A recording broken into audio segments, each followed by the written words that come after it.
Еще год назад было сложно представить, что мы с вами будем разбираться в защитных масках. Сегодня у каждого из нас их сразу несколько. И если раньше мы задумывались только о том, есть она или нет, сейчас уже можно говорить о комфорте ношения. Мы расскажем, как выбрать удобную. Самое гигиеничное решение – это одноразовая маска. Если носить ее правильно не более 2 часов, в ней не образовывается конденсат. Дышать в ней гораздо проще. В маске должен быть зажим для переносицы, а также мягкие и эластичные резинки для ушей.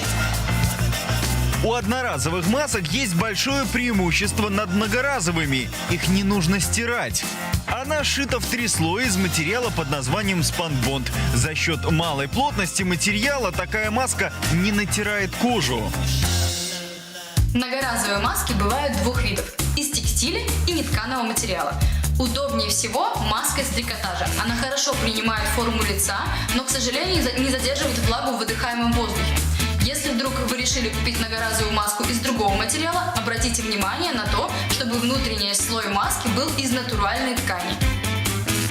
Главное преимущество – ее можно мыть и использовать заново. Срок службы таких масок составляет до 2 месяцев. Правда, часто мы забываем их менять. А ведь носить больше 2 часов не рекомендуется даже многоразовую маску. Не так давно мастера нашего салона начали работать в защитных щитках. Это позволяет и мастеру, и клиенту оставаться в безопасности и препятствует распространению слюны. Обратите внимание на крепление в виде очков. Оно не рушит прическу, а также удобно держится на голове.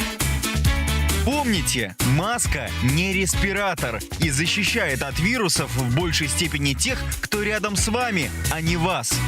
Не болейте! Теперь вы знаете, как выбрать удобную маску.